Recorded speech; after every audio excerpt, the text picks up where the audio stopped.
जय श्री राधे कृष्ण। आप सभी का आपके अपने YouTube channel VK Mishra present में बहुत बहुत स्वागत है। आइए आज आप सब सुनेंगे विवाह पंचमी की कथा। मार्गशीर्ष मास शुक्ल पक्ष में पड़ने वाली पंचमी तिथि के दिन इस दिन को विवाह पंचमी के रूप में जाना जाता है और इस दिन को श्री पंचमी के रूप में भी जाना जाता है। इस दिन विशेष प्रकार से भगवान राम सहित सीता के पूजन करने का विधान है। इससे सुख तथा सौभाग्य आदि की प्राप्ति होती है, वैवाहिक जीवन खुशहाल होता है तथा सभी प्रकार के सुख और समृद्धि की प्राप्ति होती है। और इस दिन श्री पंचमी को इस दिन विशेष प्रकार से माता लक्ष्मी की कृपा प्राप्ति के लिए विशेष प्रकार से माता लक्ष्मी की पूजा अर्चना करने से सभी प्रकार के सुख और समृद्धि की प्राप्ति होती है। इस बार विवाह पंचमी जो कि 6 दिसंबर 2024 दिन शुक्रवार को पड़ रहा है। पंचमी तिथि प्रारंभ समय 5 दिसंबर 2024 दिन गुरुवार दोपहर 12:51 और पंचमी तिथि की समाप्ति 6 दिसंबर 2024 दिन शुक्रवार दोपहर 12:10 पे पंचमी तिथि की समाप्ति है। इस व्रत को सूर्योदय व्यापनी ली जाती है।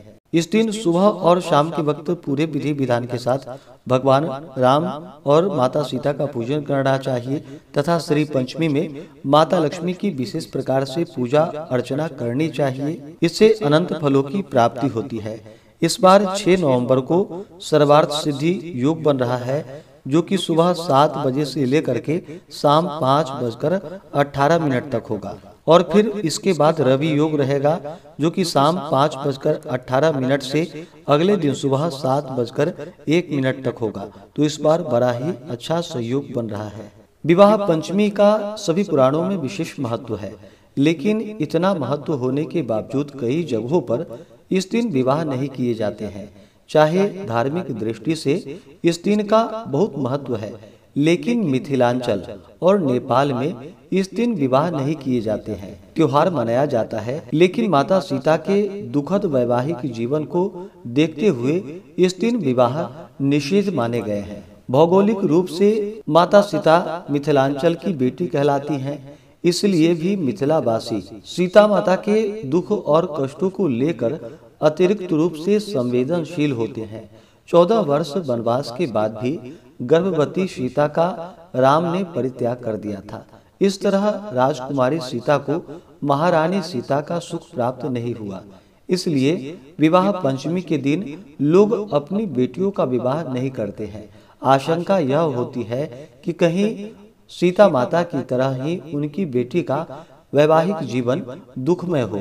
सिर्फ इतना ही नहीं, विवाह पंचमी पर की जाने वाली राम कथा का अंत भी राम और माता सीता के विवाह पर ही हो जाते हैं, क्योंकि दोनों के जीवन के आगे की कथा दुख और कष्ट से भरी है और इस शुभ दिन सुखांत करके ही कथा का समापन कर दिया जाता है। विवाह पंचमी तिथि के दिन जो कि सुबह ब्रह्म मुहूर्त में उठ करके स्नान आदि करके शुद्ध वस्त्र धारण करके इसके बाद राम और सीता के विवाह का संकल्प लेना चाहिए। इसके बाद माता सीता और राम की प्रतिमा को स्थापित करके भगवान राम जी को विशेष प्रकार से पीले वस्त्र अर्पित करने चाहिए। माता सीता को लाल वस्त्र अर्पित करने चाहिए। गंध पुष्प धूप दीप आदि से पूजन करके अनेक प्रकार के नैवेद्य आदि का भोग लगाना चाहिए। इनका गठबंधन करना चाहिए और फिर ओम जानकी वल्लभाय नमः इन मंत्रों का कम से कम 108 बार जप करना चाहिए और भगवान राम माता सीता का गठबंधन करके इसके बाद भगवान राम और सीता जी का आरती करे, पूजन आदि संपन्न करके जो कि गांठ लगे वस्त्र को अपने पास संभाल कर रख लेनी चाहिए। पौराणिक कथा के अनुसार राजा दशरथ के घर भगवान राम का जन्म हुआ था और माता सीता जी का जो कि जनक पुत्री के रूप में उन्हें जाना जाता है। ऐसी मान्यता है कि माता सीता का जन्म धरती से हुआ था।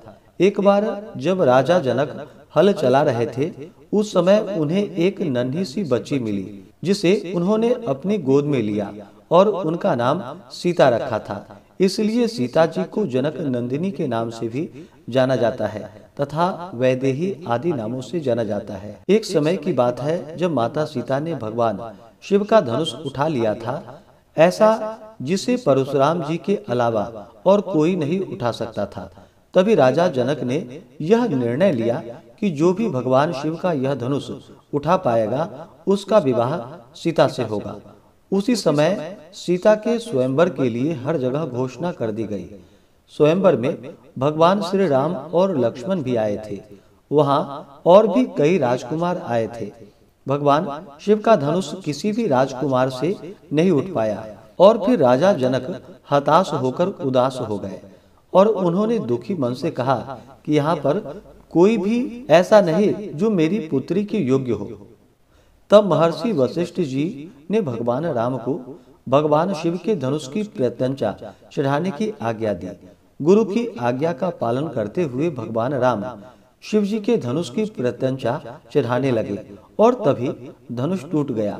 इस प्रकार से माता सीता और प्रभु श्री राम का विवाह हुआ। तो बोलिए प्रेम से भगवान श्री राम की जय, माता सीता की जय, राम भक्त हनुमान की जय, सर्वदेवी देवता की जय। तो आशा करता हूँ कि यह जानकारी आपको अच्छा लगा हो। इसी प्रकार से ज्ञानवर्धक जानकारियाँ प्राप्त करते रहने के लिए, व्रत पूजा के बारे में जानने के लिए, कथा को सुनने के लिए चैनल पे अगर आप पहली बार आए हैं तो चैनल को लाल बटन दबा करके सब्सक्राइब करें, साथ में बेल आइकन घंटी को दबाएं ताकि आने वाली वीडियो का नोटिफिकेशन आपको समय से मिलता रहे। वीडियो को लाइक करें, शेयर करें। सुखी रहें और स्वस्थ रहें। जय श्री राधे कृष्ण। धन्यवाद।